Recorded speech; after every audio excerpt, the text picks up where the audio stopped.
The hot, humid evening in Louisiana flowed across the ground like an invisible weight, pressing against the streets with thick, heavy air. Though daylight still lingered, dusk was already creeping in, wrapping the city in a shroud of calm. The small town where Tameka Robinson lived seemed peaceful and serene, but as she stood by the wide window of her spacious home, she felt something else entirely. Something uneasy stirred in her chest, like an invisible threat lurking nearby, waiting for the right moment to break through. She ran her finger along the cool glass, gazing out at the perfectly manicured courtyard fading beneath the soft evening shadows. With each passing day, that picture-perfect life, the house, the husband, the successful career, felt more distant and unreal. From the moment strange, unshakable doubts began to invade her thoughts, life had lost its color, turning into a dim, gray backdrop. It had started with little things. Kareem's late nights at work, the unexplained phone calls, and the frequent meetings with her cousin Alyssa that had suddenly become far too common. Alyssa was sweet and cheerful, a few years younger than Tameka, and always brought warmth wherever she went. The Robinson family adored her, treating her like one of their own. Tameka had always seen her as more than a cousin, almost like a sister. Alyssa's frequent visits hadn't raised suspicion at first. They'd always been close. But lately, those visits carried a strange weight Tameka couldn't shake. Each time the doorbell rang, unease stirred inside her, whispering that something wasn't right. Headlights sliced through the twilight outside, and Tameka immediately recognized the sound of Kareem's car. He was coming home late again, later than promised. For months now, he'd been staying late at work, citing projects that needed his full attention. Sometimes he apologized, embarrassed. Other times he grew irritated if she asked too many questions. When he entered the house, his face wore its usual mask of calm focus, but Tameka saw something else in his eyes that night, a shadow, a trace of worry. Or maybe it was just her imagination, warped by suspicion. He walked over, kissed her cheek absently, and strode into the living room, tossing his jacket over a chair. Tameka watched him closely, her heart quietly racing. "How was your day?" she asked, keeping her tone casual. "Tiring as always," he replied flatly, rubbing his temples. The same answer he'd given countless times before. But something in it, maybe the hollow tone, felt different. Her gaze drifted toward his phone lying on the coffee table. He'd grown oddly protective of it lately, rarely leaving it out of reach. But now, for once, it sat there unattended. A temptation pricked at her. She could check the messages, the call log, anything, but she held herself back. She wasn't the type to spy on her husband. Or maybe she was just afraid of what she might find. Taking a steadying breath, she said, "Have you talked to Alyssa?" "She called me earlier, said she wanted to meet." Kareem froze for a split second. His face stayed calm, but his shoulders stiffened before he answered. "Yeah, she called me too. Said she's having some trouble at work. Asked for advice." Tameka frowned. Trouble at work? Alyssa had never mentioned any problems. In fact, things had seemed to be going perfectly for her. It was a small detail, but it stuck like a thorn in Tameka's thoughts. "She's been coming by a lot lately," Tameka added carefully, hoping not to sound accusatory. "Yes," Kareem said shortly, still avoiding her eyes. "I thought you liked seeing her." His tone was so flat, so deliberately casual, that any attempt to press further felt pointless. She let it drop outwardly, but inside, her doubts deepened. Over the next few days, Kareem's late nights continued, and the silence in their house became suffocating. The thoughts she tried to silence returned over and over, like tiny needles pricking at her sanity. Every time Alyssa called or visited, Tameka felt an odd tension in the room. Her husband's eyes would shift, his tone would change, and she could sense something unspoken, passing between them. One night, when Kareem still hadn't come home, Tameka sat before her vanity mirror, studying her reflection. Her own eyes seemed to question her. "What's happening to you?" She hardly recognized herself anymore, uncertain, fearful, and full of doubt. Something inside her had cracked long ago. She just hadn't wanted to face it. When Kareem finally walked in, his expression was weary and detached. He barely looked at her. "I've got an early meeting tomorrow," he said quickly. This time, She couldn't hold back. "Do you really go to work, Kareem, or are you meeting someone?" He froze, and a cold silence filled the room. "What's that supposed to mean?" His voice was sharp, defensive. "You know exactly what I mean," she replied quietly. "You've been different. The late nights, the calls. Alyssa's showing up here almost every day. What's going on?" He exhaled slowly and turned away. "You're imagining things, Tameka. It's just work." Her heart sank. Once again, she was left with nothing but empty words and a growing sense of dread. From that night on, an invisible shadow settled over their home, a quiet presence that never left. A week passed. Tameka had tried to push her suspicions aside, but they clung to her mind like smoke. Kareem remained distant, and Alyssa's visits suddenly stopped altogether. For someone who practically lived at their house, the sudden silence was jarring. Tameka felt trapped in her own thoughts, unsure what to believe. The tension built with each unanswered question. One warm evening, while Kareem was working late again, Tameka sat alone in the dimly lit kitchen. The soft hum of crickets drifted through the open window as she stared at her phone, debating whether to call Alyssa. Her cousin hadn't returned her calls in days, which was unusual. Alyssa always answered. After a long hesitation, Tameka dialed her number. The line rang and rang, but no answer. A cold feeling twisted in her stomach. She called again, still nothing. By the next day, worry turned into fear. Alyssa still wasn't answering, and when Tameka drove to her house, she found it empty. The neighbors hadn't seen her in days. No one knew where she'd gone. For the first time, Tameka's unease turned to panic. What if her suspicions had uncovered something far worse than infidelity? 2 days later, just as she began to lose hope, her phone rang. The number was unfamiliar. "Mrs. Robinson?" came a deep male voice on the line. "This is Detective Marcus Reed with the New Orleans Police Department. We have information regarding your cousin, Alyssa Green." Tameka's heart clenched. "What about her?" she asked, her voice barely steady. "I'm afraid this may come as a shock," he said solemnly. "Alyssa was found this morning. She's dead." The words sliced through her like a blade. For a moment, the world tilted. Her bright, lively, sweet Alyssa, gone. It couldn't be real. But as the detective's words echoed through her mind, Tameka felt the fragile reality of her world begin to shatter completely. Tameka barely spoke, clutching the phone so tightly her knuckles turned white. "Her body was found near the marshlands," Detective Marcus Reed said gently, his voice steady but filled with sympathy. "It's too early to draw any firm conclusions, but it doesn't look like an accident. We've begun a full investigation and are gathering all available evidence. I'll need to ask you a few questions about her last days. When was the last time you saw her?" Tameka opened her mouth, but no sound came out. For a moment, her mind flashed back to the strange phone calls, to Alyssa's sudden distance, to how she'd stopped dropping by as often. "When was the last time?" "I think it was almost a week ago," she said finally, her voice trembling. "She came by the house, stayed for only a few minutes, and didn't say much before she left. I thought she was just busy." "Did you notice anything unusual?" Reed asked. "Maybe she seemed nervous or upset?" Tameka hesitated. She did want to mention her suspicions. Not yet. She wasn't sure what it would mean for her and Kareem, but she couldn't ignore the memory of Alyssa's withdrawn behavior during their last encounter. "She seemed different," Tameka admitted softly. "A little distracted. I figured she was just going through something at work." Reed thanked her for her time and promised to keep her updated on the investigation. When the call ended, Tameka sat frozen, the phone still in her trembling hand. Alyssa was dead. The words didn't feel real.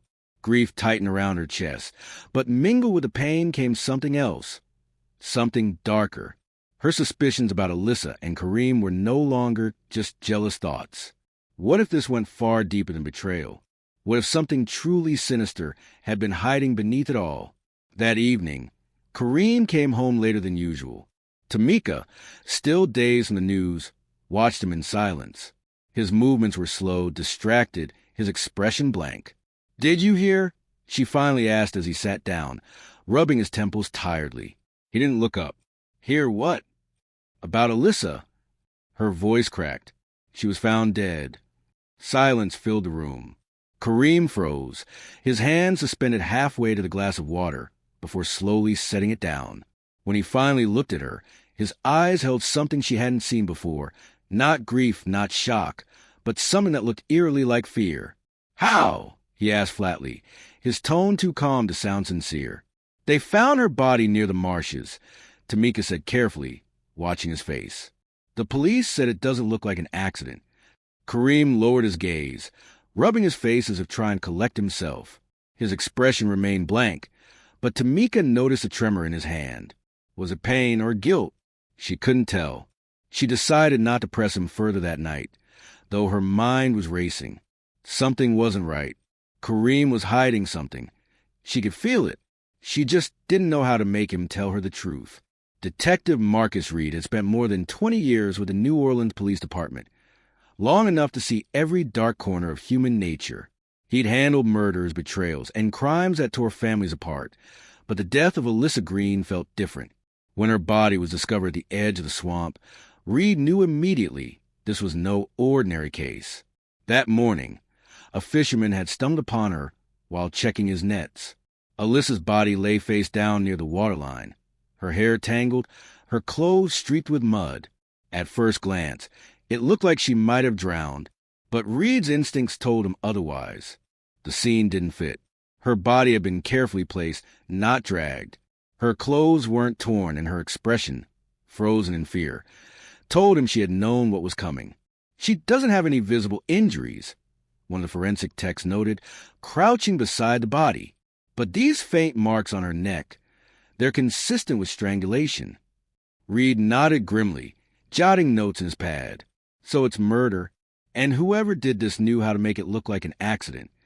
The swamp was eerily quiet, the fog hanging low like a curtain hiding the world beyond.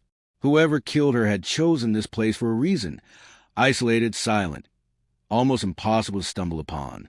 By the time Alyssa's body reached the coroner's office, Reed had already begun his next move, visiting her closest relatives. He arrived at the Robinsons' home later that day. Tameka opened the door, her eyes red and swollen, but her posture composed. The air inside was heavy with the scent of coffee and quiet despair. "I'm Detective Marcus Greenwood," he said, showing his badge. "I'm investigating Alyssa Green's death. I just need to ask a few questions." Tameka nodded and led him to the living room. Kareem sat in the kitchen nearby, his expression detached, his shoulders rigid. Reed immediately sensed that grief wasn't the only thing haunting that household. "When was the last time you saw Miss Green?" Reed asked, flipping open his notebook. "A week ago," Tameka said softly. "She came by, seemed worried, didn't say why. I called her a few times after that, but she never picked up." Reed turned his attention to Kareem, who sat in the corner avoiding eye contact. "And you, Mr. Robinson? When was the last time you saw her?" Kareem looked up slowly, his expression unreadable. "A few times," he said coolly. "She'd stop by sometimes, usually on family business. The last time was a few days ago. I don't know what happened to her." His tone was flat, too flat. Reed noted how carefully Kareem avoided looking at his wife. Something wasn't adding up. Was she having trouble with anyone? Reed asked, turning back to Tameka. "Someone who might have wanted to hurt her?" Tameka shook her head. "Not that I know of. Alyssa got along with everyone. But," she hesitated, "she had been acting strange lately. Distant, nervous. I thought maybe she was dealing with something personal, maybe a relationship problem. She never told me much." Reed nodded slowly, his mind turning over the possibilities. If Alyssa had been involved with someone, it might explain her anxiety, and perhaps her death. But something about Kareem Robinson's composure gnawed at him. He was too calm, too restrained for a man who just lost a family member. After leaving the house, Reed drove straight back to the precinct. He and his partner, Detective Greenwood, began digging through Alyssa's phone records. When they finally accessed her messages, the truth began to surface. Dozens of unread texts, all from one person, Kareem Robinson. Reed's pulse quickened. Kareem had never mentioned how often they'd been in contact. The messages were cryptic, emotional, references to private meetings and tense conversations. One of the last texts made Reed's stomach tighten. "We need to talk. I can't live like this anymore." It sounded desperate, like someone trapped in a situation spiraling out of control. "We need to bring Kareem back in," Reed said, glancing at his partner. "He's not telling us everything." "You think he's involved?" Greenwood asked. Reed exhaled, his voice low. "It's too early to say. But a man who lies about the last time he saw a murder victim, especially one sending messages like these, he's hiding something, and I'm going to find out what." The next day, Detective Reed returned to the Robinson residence, this time armed with a warrant for questioning. Kareem met him at the door, his expression stone cold, but Reed didn't give him the chance to avoid the confrontation. "Mr. Robinson, we have new information that requires your explanation." The detective began once they were seated in the living room. Kareem tried to appear calm, but his trembling hands betrayed him. "What is this about?" he asked. "It's about your frequent contact with Alyssa in the days leading up to her death." Reed replied evenly.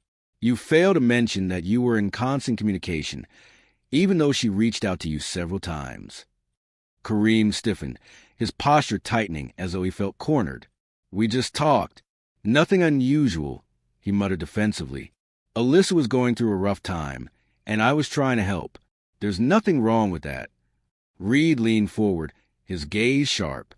"Did you tell her, 'I can't live like this anymore'?" he asked, quoting one of the text messages. Kareem's face went pale. That's not what you think," he stammered, the words sticking in his throat. "Then explain what it means." Reed pressed quietly but firmly. Kareem sighed, lowering his head. His body tensed as he wrestled with the decision to either confess or continue lying. The silence stretched until he finally looked up, anxiety filling his eyes. "I didn't want to talk about it because I didn't know how my wife would react," he began in a low, fearful voice. "But I was close to Alyssa, closer than I should have been." Reed stayed composed.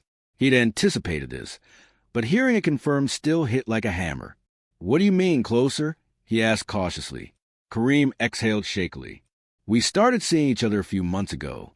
It began harmlessly, but it spiraled out of control. I tried to end it, but Alyssa wouldn't let me. She was unstable, constantly threatening to tell my wife everything if I didn't leave her. It was a nightmare." Reed nodded, letting him continue. "In the days before she died, she kept calling and texting, begging to see me. I finally agreed because I couldn't take the pressure anymore. We met at a cafe the day she died. She told me she was pregnant." Kareem stopped, pain twisting his face. "She demanded I leave Tameka, and if I didn't, she'd expose everything." Reed and Marcus exchanged a look. The confession changed the shape of the case, but it didn't solve the mystery of Alyssa's death. "What happened after that meeting?"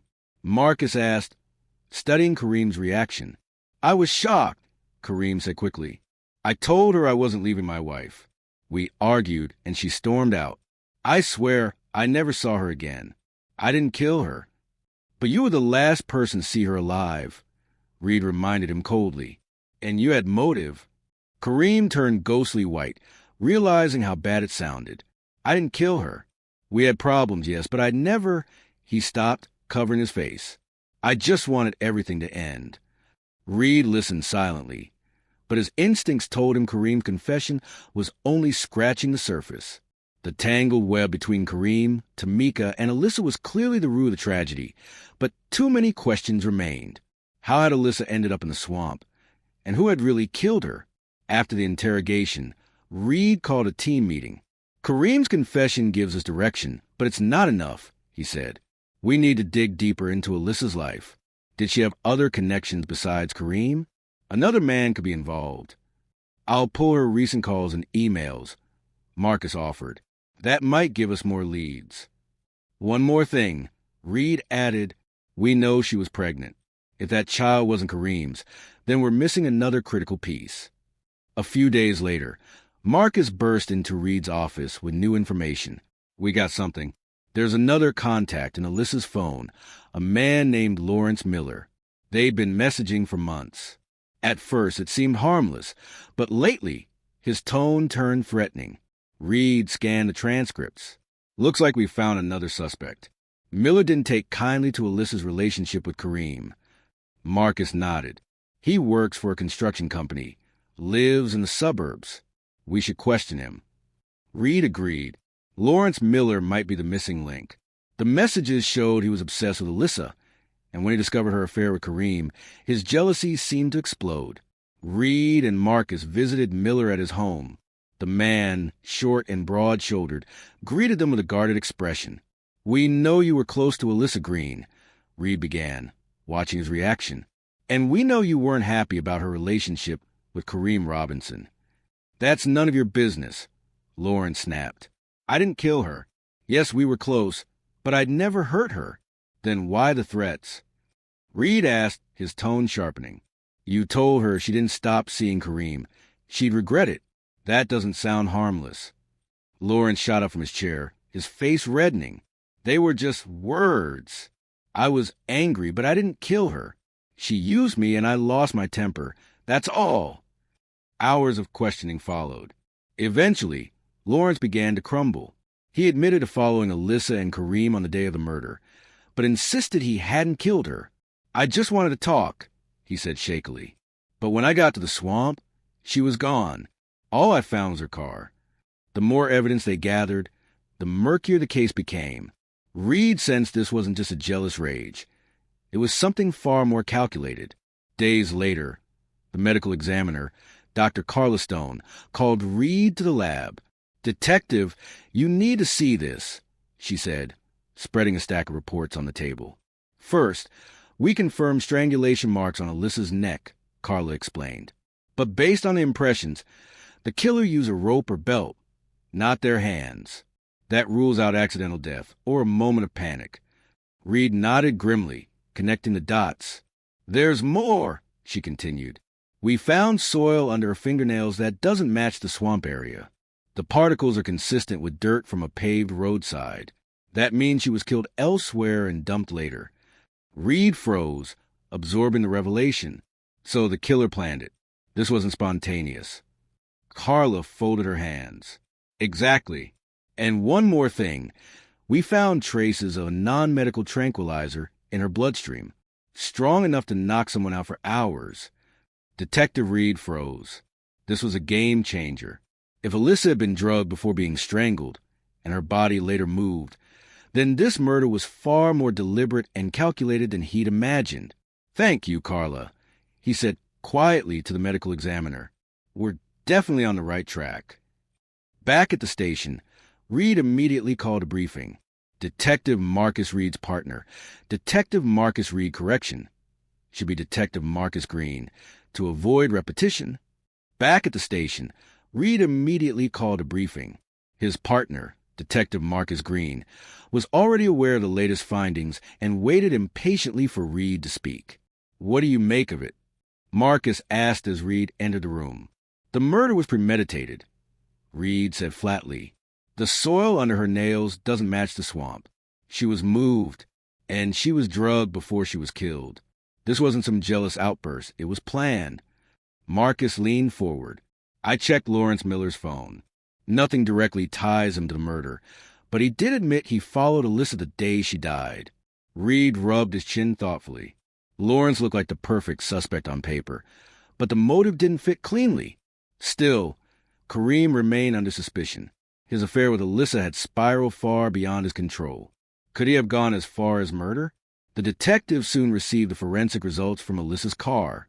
It had been found on the edge of town, not far from the swamp road. There were no signs of a struggle inside, but there were fingerprints on the driver's seat that didn't belong to Alyssa. They belonged to Kareem Robinson. "Damn," Marcus muttered, slamming the report shut. "He was in the car with her the day she died." Reed nodded grimly. "That doesn't prove he killed her, but it means he knows more than he's saying. Bring him in again. This time we got evidence." Kareem arrived at the station without a lawyer, convinced the whole thing was a misunderstanding. But as soon as Reed showed him the forensic report, the color drained from his face. "Your fingerprints were found in Alyssa's car," Reed said, his voice steady but sharp. "And we know her body was moved after she died. You were with her that day. Kareem, that's a fact. Anything you'd like to add? Kareem clenched his fists, his silence louder than words. He knew he was losing control. We know you were having an affair with Alyssa, Reed continued. You hid it from your wife and the police, but now the truth's out. You better talk before this gets worse. Kareem let out a trembling sigh, pain twisting across his face. I didn't kill her, he whispered, but yes, I was with her that day. Then tell me what happened, Reed ordered. The interrogation room felt smaller with every passing second. Reed studied Kareem's eyes, clouded, restless, scared. Yes, I was with her that day, Kareem repeated. I wanted to talk, that's all. I didn't kill her. Reed didn't rush him. The inconsistencies were stacking up, and he needed every detail. We know Alyssa was killed somewhere else before her body was dumped, Reed pressed. Where was it, Kareem? The man hesitated, his breathing uneven. Before he could answer, Marcus burst in with a folder in hand. His face was tight with urgency. What V you got? Reed asked without looking away from Kareem. We found traces of sand and earth on Alyssa's clothes, Marcus explained. Not just from the swamp, but also from the empty lot near her house. That's likely where the murder took place. And there's more. We found fibers from a black sweater on her shirt. The same kind Kareem was wearing that day. Reed turned toward Kareem, whose face was now ghostly pale. Your fingerprints in her car, Marcus continued. Your fibers on her clothes. You were there, Kareem. Anything else you want to add? Kareem covered his face with both hands, trembling. Reed could see he was close to breaking. Finally, his voice cracked. I was at her house, he blurted out. We met to talk about her being pregnant. I was angry, but I swear I didn't kill her. Then what happened next? Reed asked, calm but relentless. She started yelling at me. Kareem stammered, said she'd tell Tameka everything. I tried to calm her down, but she lost it. I just left. A few hours later, I came back. I don't even know why. I was scared she'd hurt herself or something. Her car was still there, but she wasn't. Reed frowned. It didn't add up. Something still didn't fit. And soon, new evidence made the case even stranger. Marcus returned with another lab report. The belt used to strangle Alyssa had blood on it, but it's not hers. It belongs to another person. A woman. Reed tensed. Who? Marcus hesitated, then said quietly, Tameka Robinson. Reed's heart sank. Tameka? He whispered. She was there. Marcus nodded. Yes, and that changes everything. We have to bring her in. When Reed arrived at Tameka's home, she looked drained and defeated. Her eyes were hollow, and the lines on her face told the story before she spoke. I know why you're here, she said softly, stepping aside to let him in. I've got nothing left to hide. They sat at the table, and Reed gave her a moment. I found out about Kareem and Alyssa, Tameka began, her voice shaking. Saw the messages. He lied, but I knew. I went to her house that day to confront her, to make her leave him alone. Reed didn't interrupt. When I got there, she was hysterical. We argued, and things got out of hand. She grabbed a belt and swung at me. I tried to defend myself, but it happened so fast. I didn't mean to kill her. It was an accident. Tameka broke down, covering her face as tears spilled through her fingers. I panicked, she said between sobs. I called Kareem. He came, and we decided to move the body. I just wanted it all to end. Reed sat silently, letting the truth settle like dust after an explosion. Tameka wasn't the innocent wife she appeared to be. She was a killer, but not one driven by malice, rather by betrayal and heartbreak. Still, a life had been taken, and justice had to follow. In the end, Tameka confessed, and Kareem was charged as an accomplice for helping cover up the crime. Reed sat at his desk long after the paperwork was done, staring at the file. What began as a tragic love triangle had turned into a storm of lies, secrets, and irreversible choices. No one walked away innocent. The case was closed. But for Detective Marcus Reed, it was another grim reminder that love, jealousy, and desperation can destroy even the most ordinary lives. If you're drawn to stories like this, where love, betrayal, and obsession collide. Be sure to subscribe. You won't want to miss what comes next. This is Ruthless Realities. Until next time,